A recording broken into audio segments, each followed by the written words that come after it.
Alright, we're recording. We see it all. Beautiful. So right now we're specifically looking at what Owl's doing on the back end. Okay, you see your opening, nice. You see. Alright, I want to look at you, Kyler, real quick. So Owl starts to filter in. You're pretty much full on this boost tank.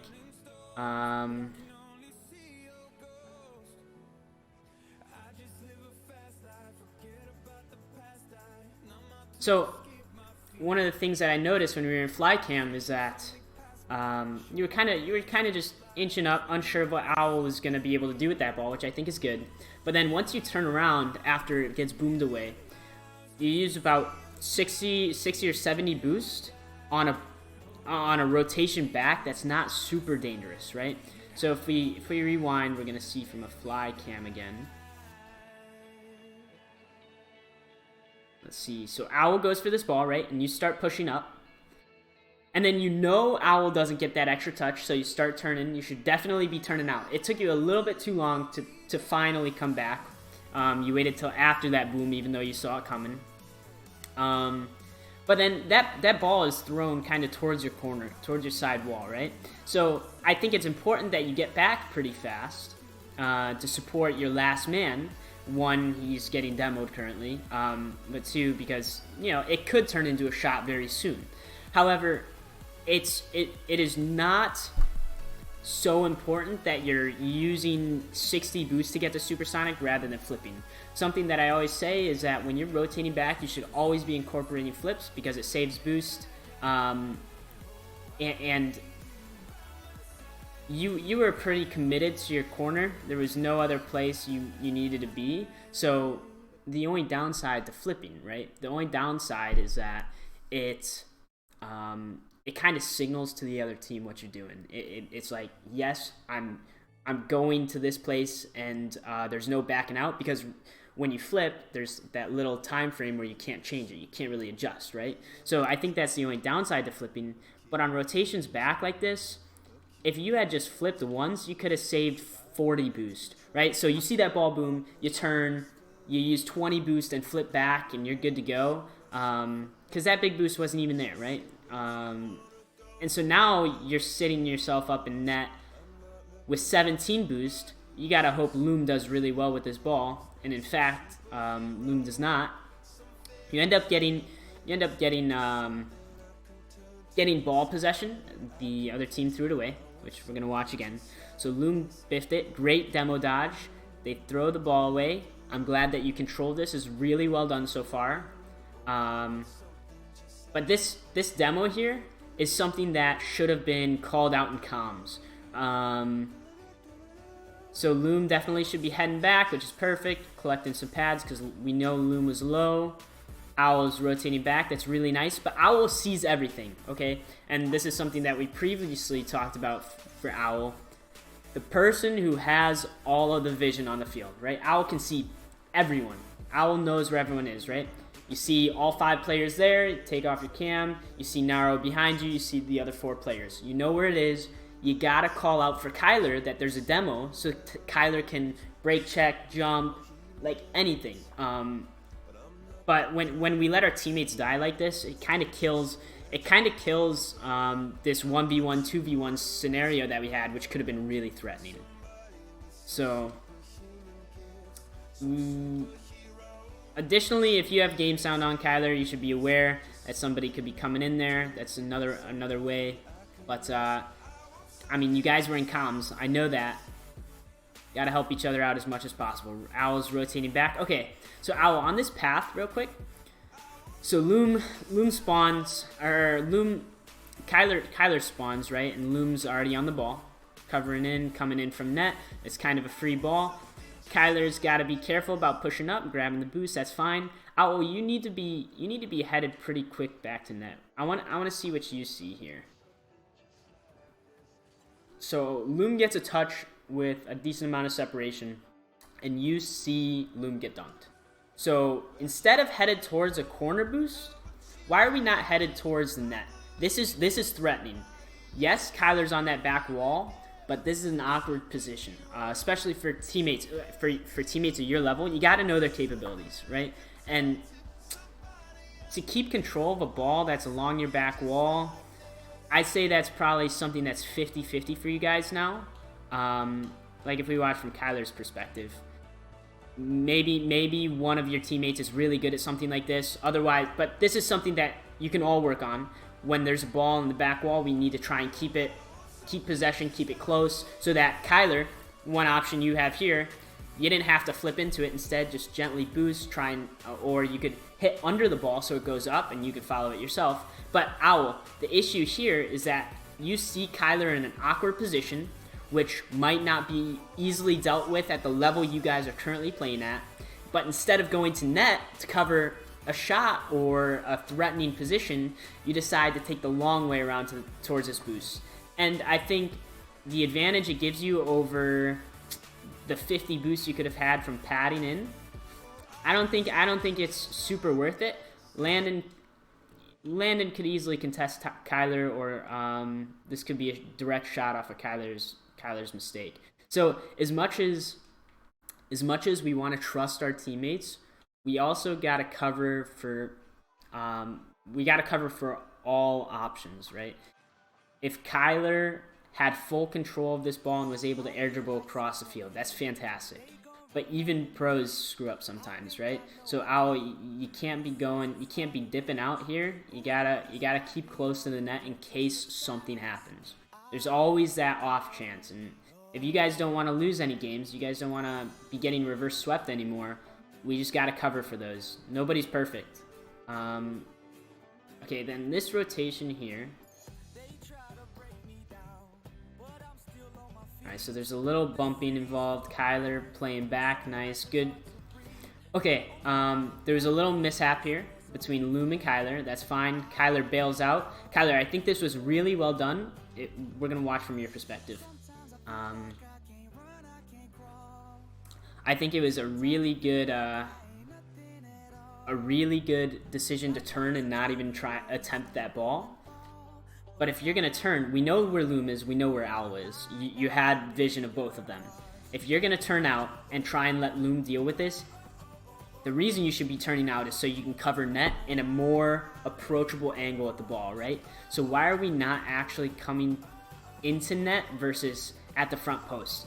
The issue arises, so if you take the path that you just took, the issue arises that if Loom misses, you could easily have the ball hit around you or above you, and there's nothing you can do about it because you're so hugged up against this wall, and you leave yourself with no room to read hits against this wall.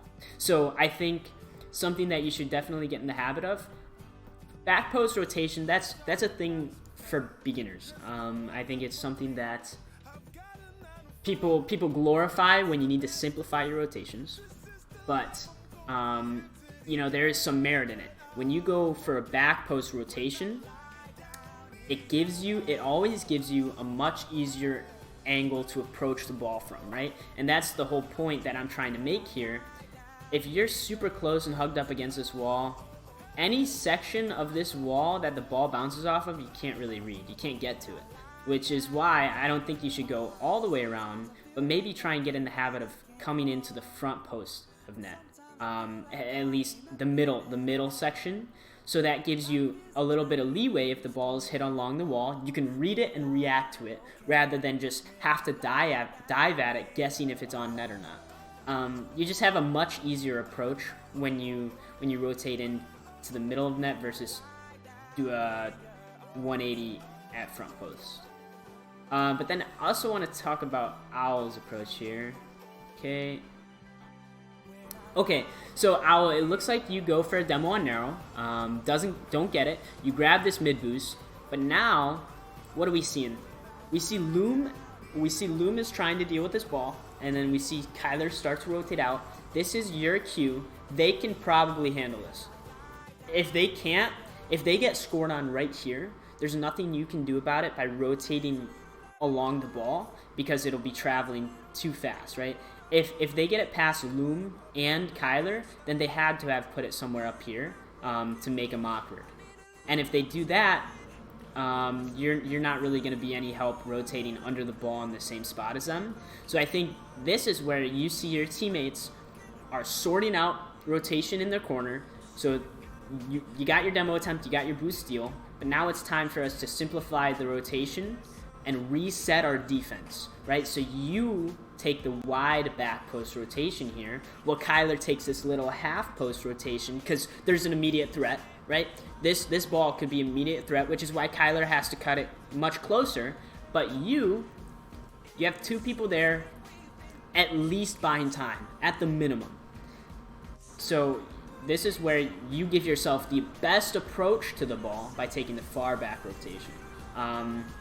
Rather than clogging up another lane that Kyler might have been able to use on a dribble out or something. You did end up going to back wall, which is, I think, the best thing you can do from rotating ball side in that position. I'm actually going to go ahead and turn the music down a little bit more, just so we can stay focused. Alrighty. Let's keep going. Loom's playing net. Owl goes early, not bad. Kyler. All right, what are we waiting for, Kyler? I want to ask your perspective here. You can go ahead and chime in Discord. That's fine. I think at this point I was kind of looking for a just an upfield pass. Okay. Also like a. We're gonna go ahead and look at far outlet pass, but we're gonna go ahead and look at this from mute us Loom. and or not mute us, but make it so your stream doesn't pick up. Well, I do want the stream to hear you, but so you're just gonna have to. No, it's okay. mute the I stream. muted it. Okay, It's okay. cool. Yeah. Okay. I think I was looking for an outlet pass upfield. So, I want us to look at this from your teammate's perspective, right? So Owl goes, but Owl throws the ball away, Kyler, which is something that you notice, and which is why you start coming back. We're going to rewind. So Owl baits it out, throws the ball away. We see the next person, and we see Owl also getting bumped. So this is your cue to kind of head back. Owl is on the same side as you. We just got to reset rotation.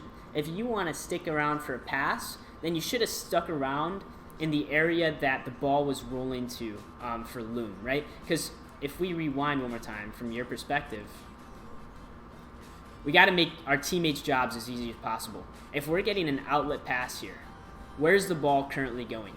It's going on Loom's right side. We see Loom is on the left side. He's kind of like facing the left side of the field. And I can show you from Flycam, but I can see that from your camera, right? So the only place he's going to easily be able to put this is on the right side. It's going to make his job much easier. But I think the big kicker here is that you also see an opponent in the net behind him. And yet you don't think about the fact that could be a threat. Loom could get bumped out and that ball could easily go into our net. And whether you would have been back in time to save this ball if Loom got bumped, maybe not. But we still need to be there in case Loom is able to get the save but is still bumped out, because somebody's got to fill that, right? We gotta play all possible scenarios. And so I say you're playing a little bit too aggressive, especially for a tie game. You go to my camera and see why I missed. Yeah. All right, so we go back to the part where you challenge for Loom, right? And then you get slammed. You have 30 boost. It looks like just a misread. So you grab the corner, okay, that's yeah, okay. sure. We're going back up into fly cam. So Kyler, I think outlet passes are good, but you gotta position as easily as possible for your teammates, right? Make their job easy as well. The main thing I did mention earlier is that it was still dangerous because there was a person behind your teammate. So you got to call that out. One, definitely should be in comms for that. But then you probably shouldn't wait for a pass like that. Instead, you got to be covering the just-in-case factor. What if he gets that bump? Okay, so Owl goes up. Kyler's rotating back. Okay, Kyler, right here, when you decide to fake, that's fine. But we need to be hustling. Number one, you decide not to go for the ball, and I think that's fine. But this guy clearly has control, and I think if we go to your camera, we can see this player has lots of control of this ball, okay? There's a big touch, and they're able to follow it. You probably shouldn't have taken your ball cam off that soon, but it's threatening. The trajectory of that ball is threatening, and if that person is able to follow it, then your teammates could be in kind of a dangerous position. So I think taking that mid boost instead of rotating back immediately is kind of a mistake. I'd say that right now you're positioning way too optimistically. You're hoping that your teammates are able to handle everything rather than be there for them in case that they get beat.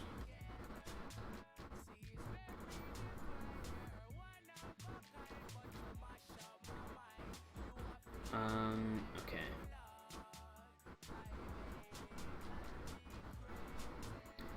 Nice. Loom is pushing in. Owl's rotating behind Loom. Let Loom do his thing. Alright, Loom's rotating out. That's fine. Alright, I actually want to talk about Loom here. The way you guys like to play, we're going pretty heavy on offense. I think we try and suffocate the opponents. You guys are super into boost steals, and that's great. But when you go for these boost steals, let's look from Loom's perspective. When we go for these boost steals, we gotta get out of our teammates' way and get back into the rotation as soon as possible. And you don't even, like, Loom goes for this boost steal, right? And then decides to go for demos, but you don't even know what's going on. Like, this guy could have kept following the ball, and Loom has zero idea. So I think all together, collectively, we need to be keeping our ball cam on a little bit longer until we know what actually is happening with the play. Because Owl is only able to keep the ball in, but not even put anything on net or control it.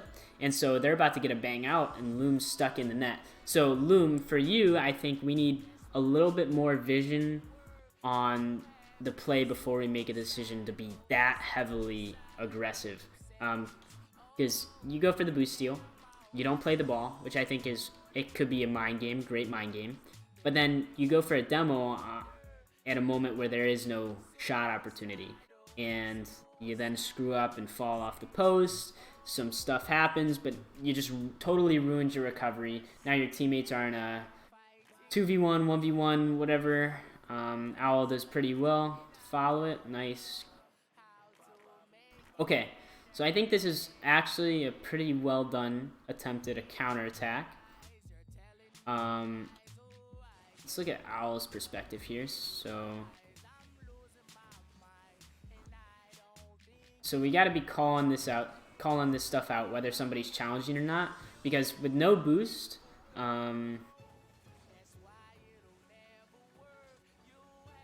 we never want to roll that on the ground. I think that is the one thing you don't want to do, Owl, especially without looking. So we got a little bit lucky with them own goaling, but potentially if we take a look at your options, you have, I know a lot of high-level players who would have gotten one gentle touch on this ball and then tried faking it around and then creating an opening and shooting it. I know some others who would like to pop it up onto the backboard and leave it for their teammates, which Loom could have been there for, or you could have had Kyler come in as third, because both of the opponents are facing backwards, right? Which is something that we should really be calming for each other, because if they're facing backwards and you put it on their back wall, what can they do? They can try an aerial upside down to aerial backwards for a backboard read, which is super difficult, or they could do a 180 in net, and that leaves a free backboard read for you guys, and then they're just praying that you don't shoot well. So, I mean, there are different options here, and you guys ended up scoring, but we want to maximize our offensive threats, right? And I think this play could have been really, really good as long as somebody calls and lets Owl know. This is a little bit on Owl. Even if you guys did call, Owl's got to know how to handle situations like these when they're not challenging. But you guys got to work them down together, right? Could have brought that way closer to net, made him terrified. But it went in nonetheless. They botched it, no goal. Alright, so it is 1-1. We brought it back. 3 minutes, 30 seconds left. Let's keep going. Loom, you're committing really, really hard. If we go to your perspective, I bet you are not looking at the ball anymore. You just decide to go for a bump. But I love this optimism that both you and Kyler have, assuming your teammates are always going to be there to create this, to take advantage of this open opportunity, but that's just not the case. So we gotta keep our ball cam on. We gotta communicate. So Owl, I think this might be something Owl could help you out with, but ultimately it's on you. You gotta realize, you gotta stop committing so hard to create opportunities when your teammate doesn't even have the ball. I think that's the big thing here. You guys are committing super, super hard, leaving each other in 1v1s, 1v2s all the time. And as we see, Owl ends up dying. Kyler's able to cover, but now you guys are in a super awkward position, double committing, right? And that all came down to the fact that you dipped on the ball and left Owl scared in a 2v1 on half field. So you guys are trying to cover, all right? We're resetting our rotations. Okay, what happened here? So Owl's in net. Kyler's pushing out slowly behind him. Owl. So somebody has to cover the second man position to try and watch passes and or to be here for Loom in case he's able to get it mid, right?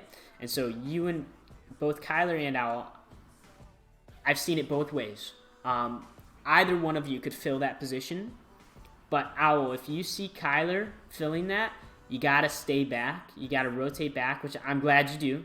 However, I think you pushed out a little bit too early. Let's watch your perspective. You're grabbing pads, which I think is good, but you're pushing out when your team doesn't have clear possession of the ball, right? Your teammate is not dribbling the ball here. We don't know who's winning this, and so somebody's got to cover the net. And when you push out, so I think you can push out for this pad. In fact, I highly encourage you to push out for this first pad that you went for, but you got to turn back in. You guys don't have clear possession yet. The ball is still floating. We don't know what the next play is. You can't leave your net unattended. So where both Owl and Kyler could fill in as a second man position, Owl, you couldn't leave net yet, because then if you had left net later, you would have seen this touch going over both of your teammates' head, and you would have had a much cleaner read at a head-on challenge, right? And you could decide whether to fake this or not, so that you leave Kyler an easier ball to deal with. But like, this offense right here, where they have now one person coming in for a demo and one for a shot, is all a repercussion of you leaving the net too early. So you both end up having to pre-jump. We got a save. That's fine. Oh, where are we going? Let's see. Okay, that's fine. I think that's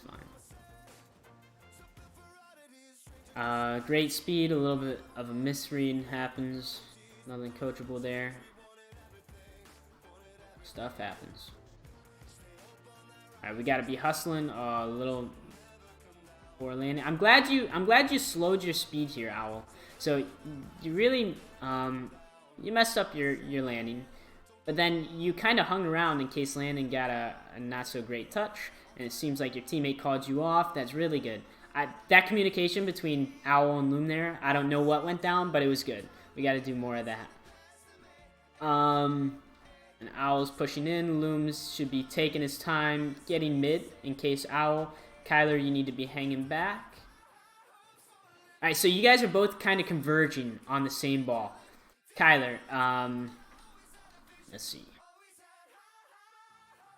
You gotta play for behind Owl. And Loom, this ball is very far, right? This ball is super far. If you want it, you gotta call super, super early, because they're... I understand why you both double commit. It was an open ball, and so I think it is definitely good that you guys took advantage of that. However, okay, it does look like you end up bailing. Good. Very nice. A jump can cost you, but you guys are working on it. I think that's pretty decent.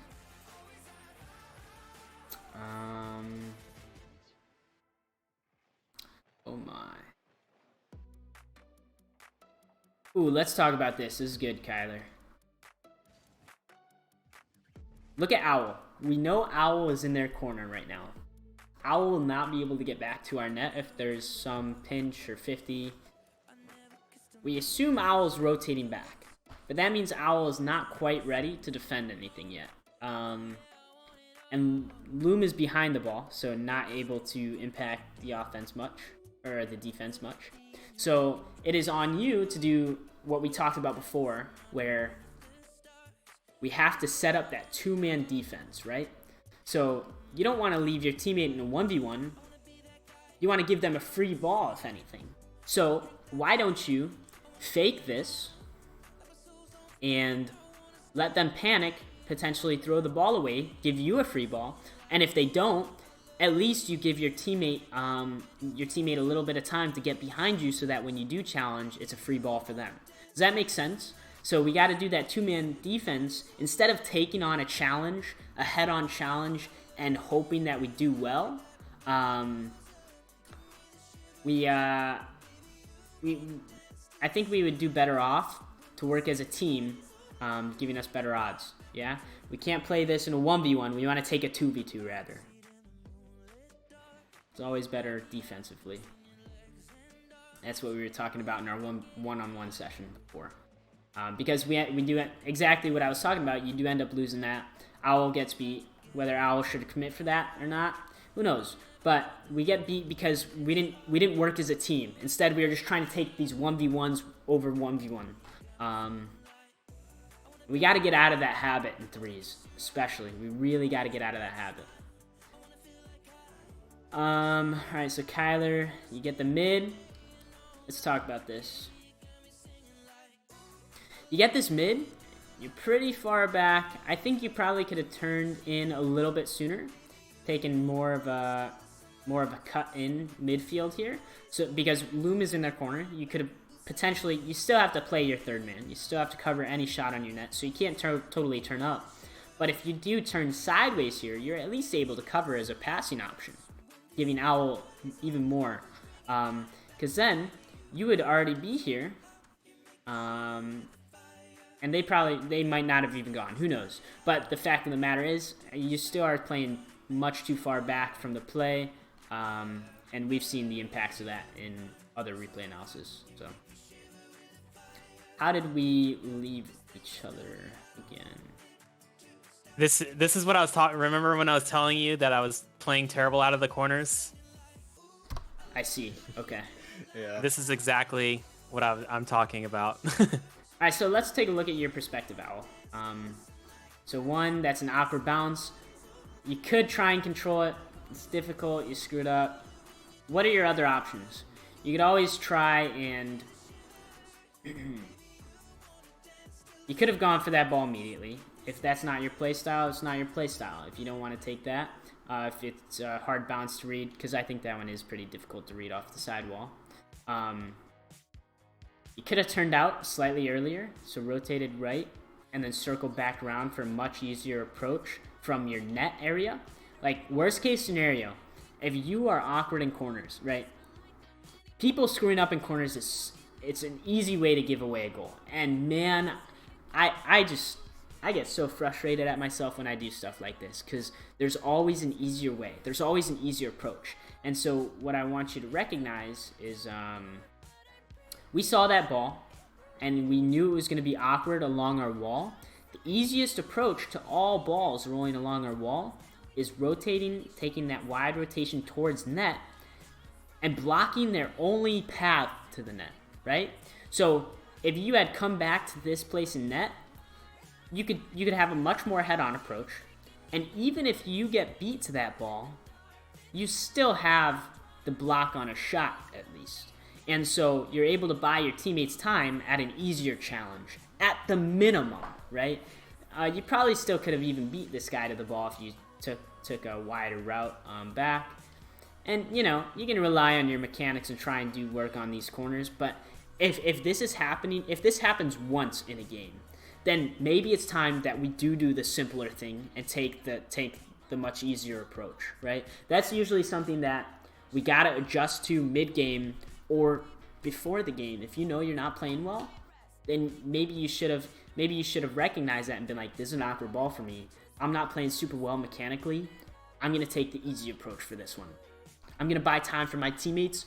You know, use your teammates as tools. If you can't do it alone, then don't try to. Yeah, I think that's something that you guys really gotta ingrain into your play styles right now, because we just keep taking too much load on our shoulders. They ended up getting a great goal. That was really well done by Naro. We're actually gonna watch that. Maybe we can incorporate this at some point. Yeah, what a touch. Really well done. Alright, so we're down 2 goals, right? 2 minutes left, down 2. We got some work to do. Let's see. Alright, Kyler, you're going pretty fast. This is your ball.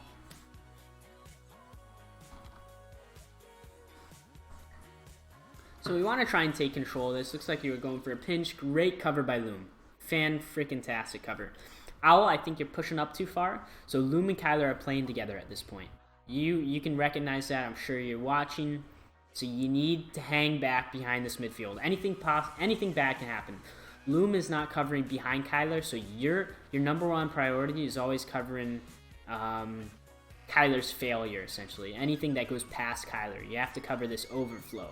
And Loom is now spacing out to try and cover mid, but mid is the last position we need covered. The first position we need covered is always the line at your net, right? That efficient line at the net. If you're not covering here, who is? Right? You gotta leave the second man to Loom, okay? You have to leave that up to the person who's playing together with the offense. Third man always covers the net, no matter what. You can't really be trying to push out for passes like that. Because now you're too close. The issue is, instead of covering behind and just hanging back a little bit, you know, let go of your accelerator, maybe reverse, just sit here because it's unsure of what's going to happen. You could have, if you were here, you could have challenged that ball. Might have been beat. Who knows?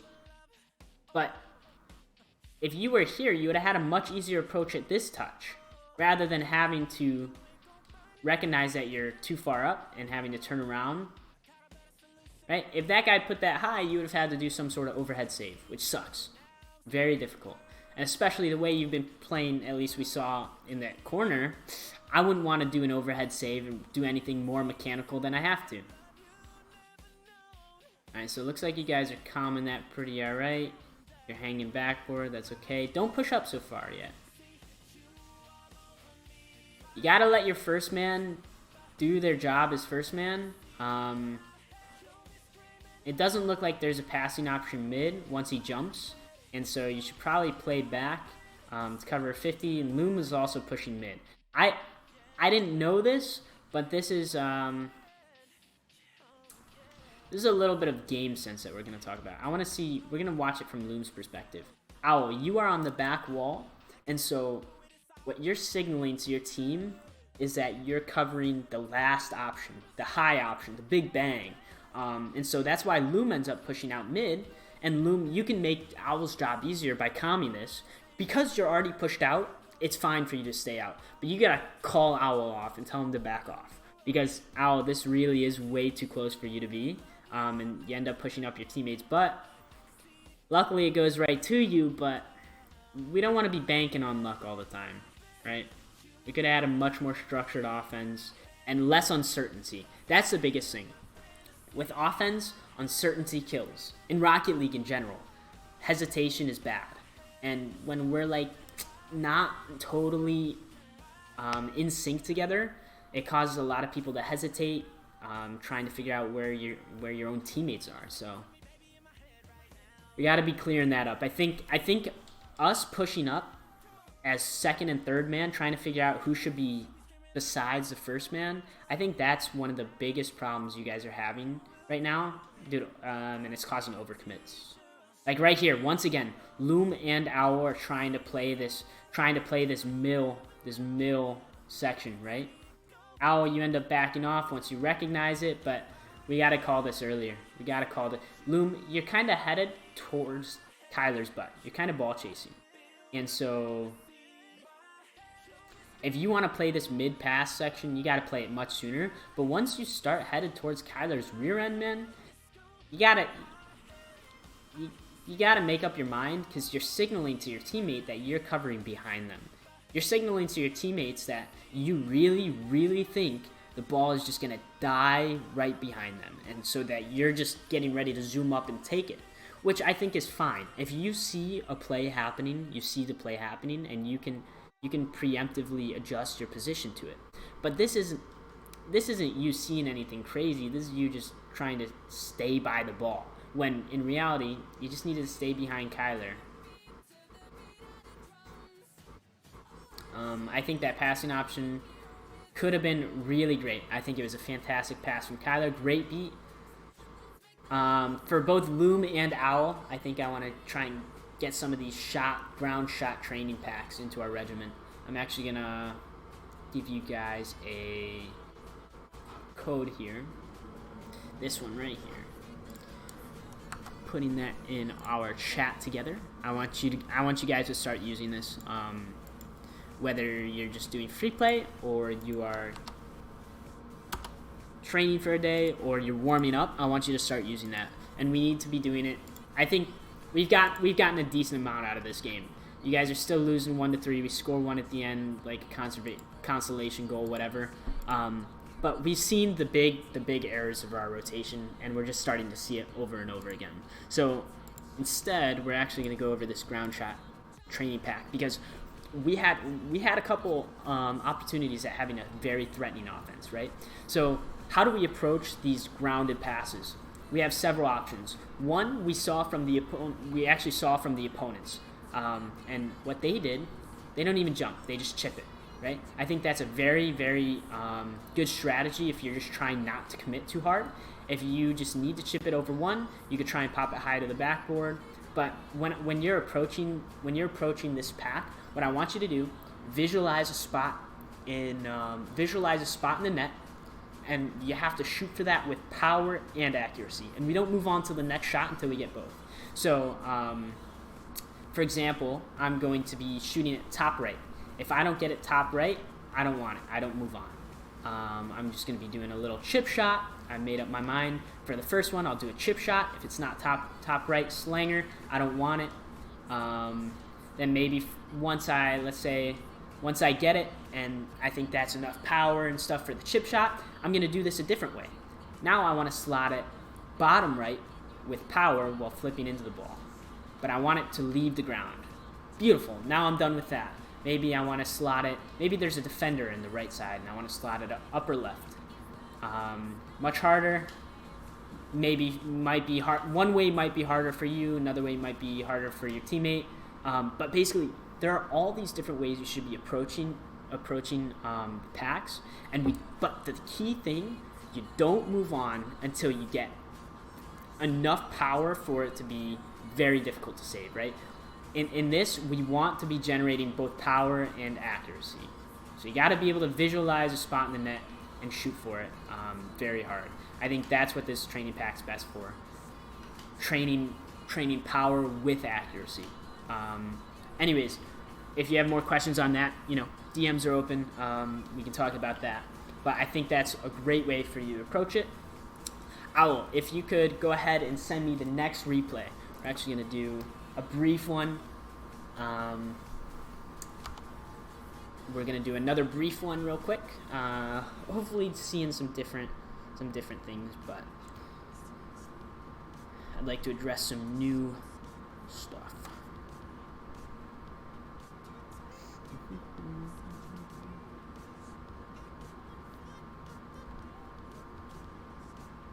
Okay, I'll be right back. I'm just gonna go to the bathroom. I'm working on finding the. Yeah, no problem. Another one. Yeah, how are you guys doing right now? How are we doing?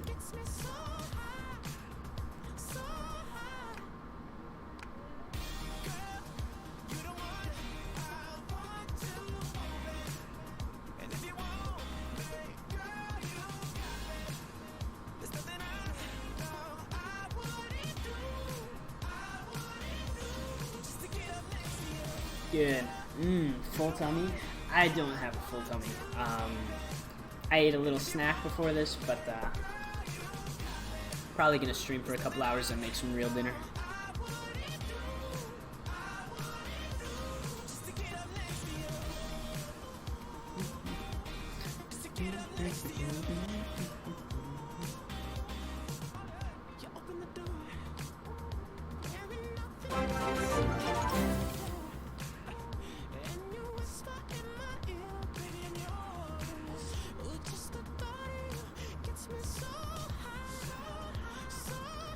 Gamer boy Chris, appreciate the follow. Welcome to the stream. Right now we're just doing some coaching, waiting for another replay to come in. My man is searching for it right now.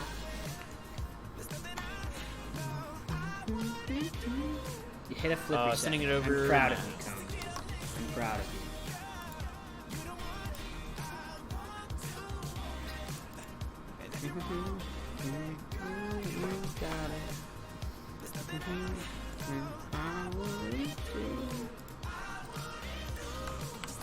Next to you.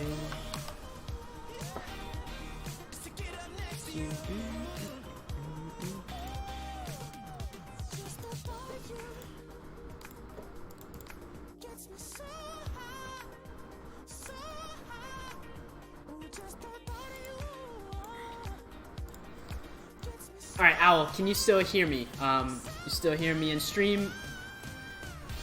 And is Kyler back yet? Do we know? Yes, sir. Alright, beautiful. I think he's still in the bathroom. Oh, he's not in this replay though, is he? No. Frozy, I So if you appreciate wanted you, to boo-boo. start. Thank you. Appreciate the love. Alright, let's see. So this is Loom, Scrawny, and you. Alright, yep. We're just gonna go ahead and start then. We're gonna be looking, hopefully, for different things than in the last replay. Probably just gonna watch this one all the way through, see how it goes. Nice speed, Mr. Scrawny. Very nice speed. Loom tries and follows in. What's up, Pace? Alright, let's take a peek.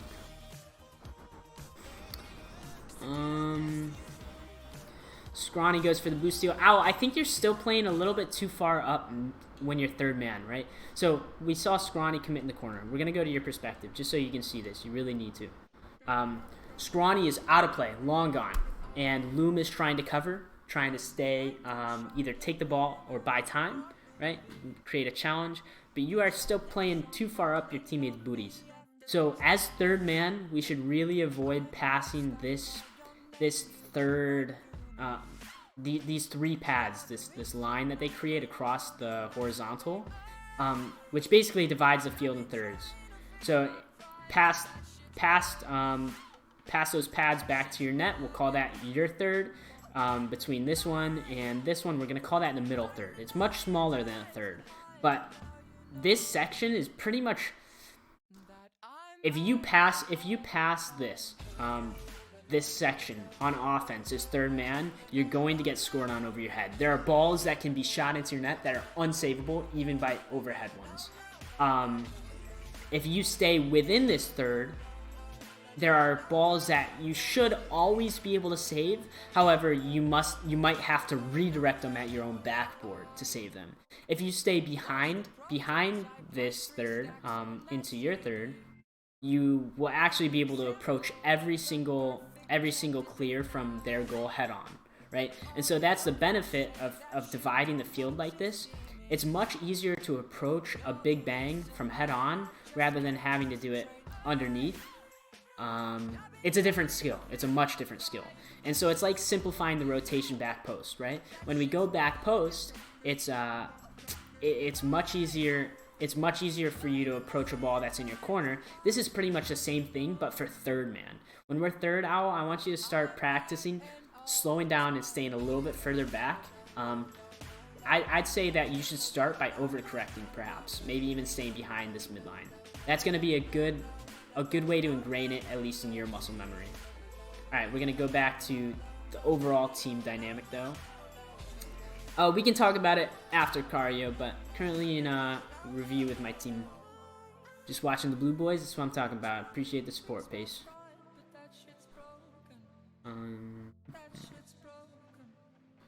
Owl goes for a boost. Okay. Like before, Owl, one thing I talked about is when we make a play on the net, taking their far corner is not impactful to the immediate play. And so unless we have like this really strong boost starve going on in their half, we don't care about this boost. And so all it's doing is preventing you from rotating back in case Scrawny gets beat or misses. And in this case, Scrawny did straight up miss. And that's unfortunate. We want to be able to trust our team, but you got to be able to cover for more options.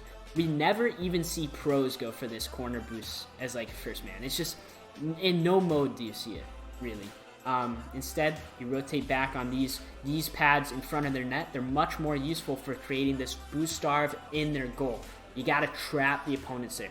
If you guys want to be an aggressive team, a very offense heavy team, I think this would taking their goal line pads is a much more effective strategy at stranding them in their net. Because if they leave for this corner boost, right, we talked about this before, then what? It leaves their net open, right? So you'd be much better off leaving that, taking like 70 boosts on your way back, being back sooner, and potentially leaving some eye candy for them to maybe end up going at a bad time, right? You can catch them out of net. So I think rotationally, we got to start having a little bit more space from our teammates when we're not on the ball. And when we're rotating back, we gotta start having more direct lines rather than the big boosts. Okay, good speed at least. Nice. Scrawny, I know that you get stranded as third man quite a lot, but we don't want to be putting ourselves as third man all the time. If you see, we're gonna actually watch this from your perspective. I think this is important. You see your teammates following the ball, and we see your other teammates mid. That means we're bound to have at least some offensive pressure, right? You don't want to be the reason that your team loses that pressure. So you want to be there to help them to cover any overflow past what they can handle. And so instead of going all the way back for this boost, what you could have done is turned in on these pads, and basically when you turn in, right? When you turn in early, you know your low boost, so it's important that you really do not pass these pads forward. Because if you do, then you have to do the overhead save that I was talking about earlier, which requires a lot of boost, and you can't do that.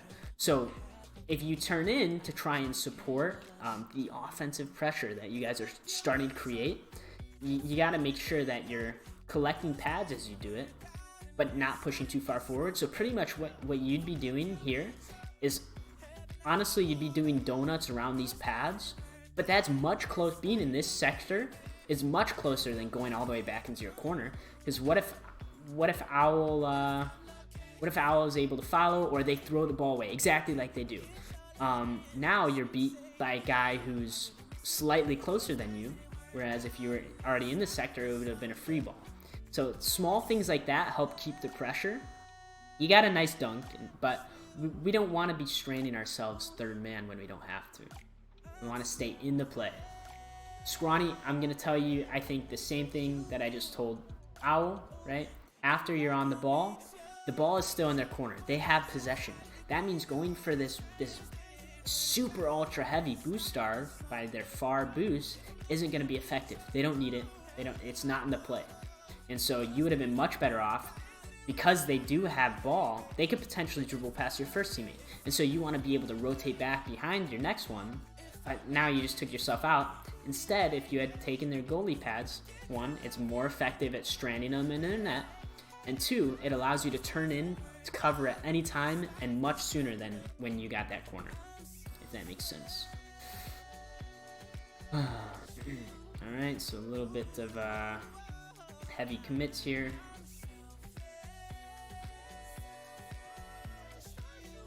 Alright, Loon's going. Let's see what you're covering here, Owl. Go to your backboard. Okay, that's fine. You call Scrawny off, I see. Good comms. See, I can see the visual impact of comms, which is good. That's huge. That's a missed opportunity. Could have scored, but not worth coaching. Stuff happens. Got to take your opportunities, and that one's going to burn a little bit. So you guys end up losing this.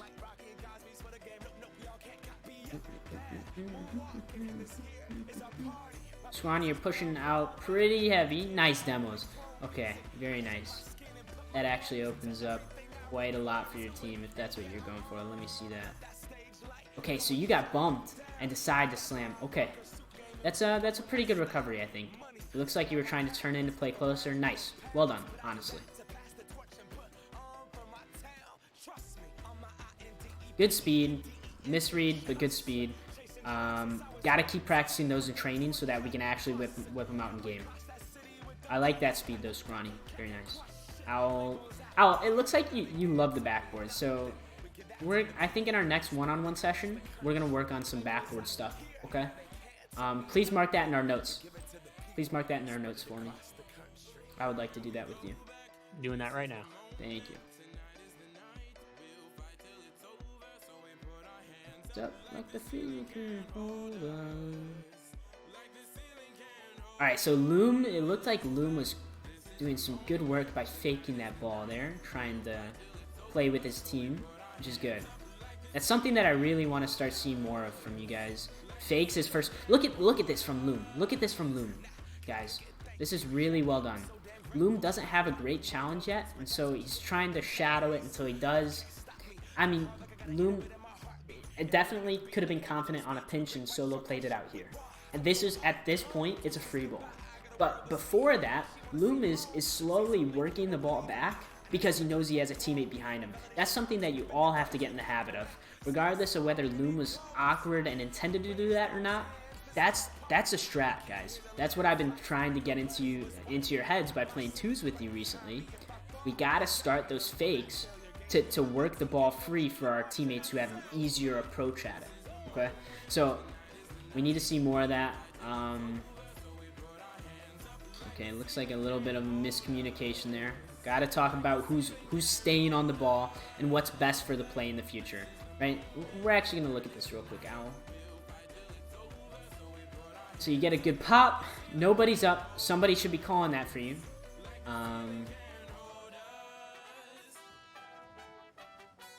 It's a nice beat. I think that's, we're gonna watch that from Scrawny's perspective. Why did Scrawny go for it? Okay, so Scrawny committed much earlier, didn't call it soon enough. I think one of you, okay, so this is something that I think is important for every team to have. It's like a hierarchy, and I'm gonna go ahead and turn the music down for just a second, because I'm gonna be talking a little bit.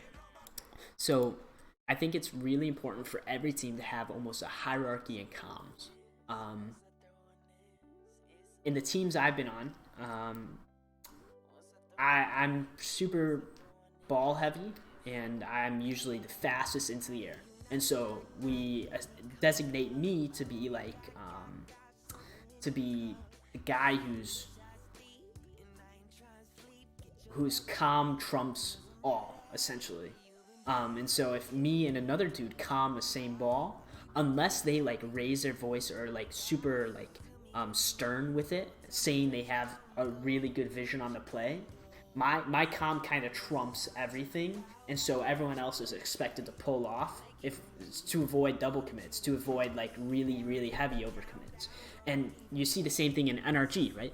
So Garrett G trumps Squishy, who trumps Justin. Justin's at the end.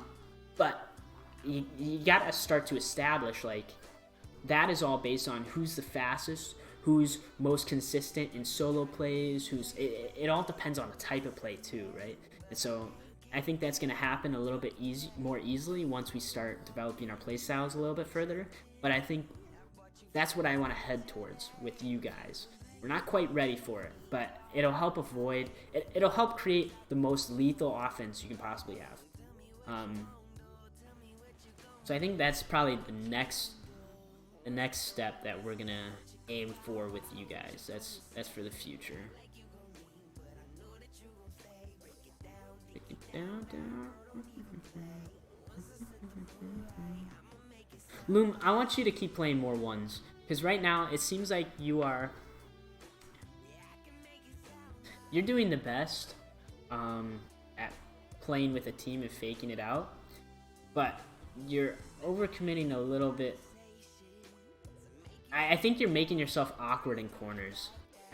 We'll probably work on that in a one-on-one, actually. But so far, I think pretty much the same things. We just gotta avoid pushing up. So as a team, we gotta avoid having our third man push too far up, right? We talked about those central thirds and stuff. Scrawny, especially for you, we gotta avoid leaving the play. We talked about that a little bit. Loom, we talked a lot about you diving in much too aggressively when you don't have vision who has the ball, right? You're almost too optimistic. I think we saw a little bit of the same thing with Kyler. You're too optimistic about your teammates when you got to ensure your teammates have the ball before you try and make a demo play in their net, because you could be getting scored on in the meantime. And we see, as I say that, and you end up stealing their boost once your teammate doesn't even have the ball anymore. I think that could have ended up working out really well if you got the bump instead of gotten bumped. But you're just leaving a little bit too much up to chance, I'd say. Yeah, okay, you guys got scored on. How does that happen? Let's see. I was pushed up too far as third. Just the same stuff we talked about for the last replay and a half. We're gonna, in the interest of time, I've already given you guys a lot of information, don't want to overload you. We're gonna see how you guys end up getting scored on again. Let's see. Okay, so this is really important. This is a different point that I'd like to talk about. So a little bit of a misplay. I can't really apply it there.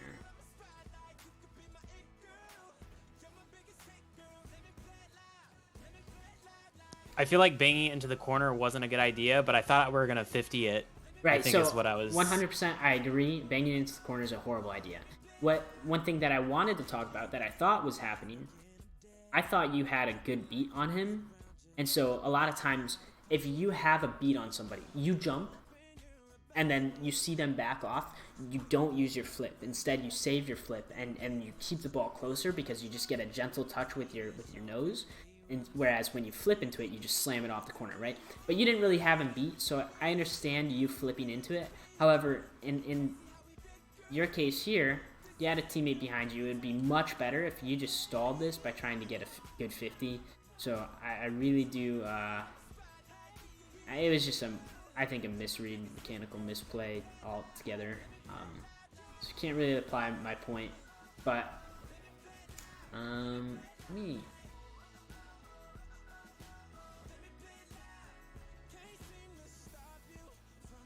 Damn, that's a great demo. That is a fantastic demo. And just Scrawny, it looks like you took a long time to get back. Let's see how much boost you had. Okay, so you had plenty of boost. When you see that ball in the corner, the opponent has the ball. The opponent cut the ball. We need to be hustling back. Hustling. You need to be flipping. You need to save boost. You can use a little bit, but you gotta be showing some sort of urgency, because this could be very dangerous on your net. There are multiple opponents in your corner. You don't know who actually has the ball, and your teammate ended up dying. Because you took so long, you weren't able to turn and get a good approach on the challenge. That's all recovery stuff, though. That's all like second hand. We probably wouldn't have been in that position if we fixed the things we're talking about before, right? We wouldn't have gotten scored on by the first goal if Owl wasn't too far pushed up.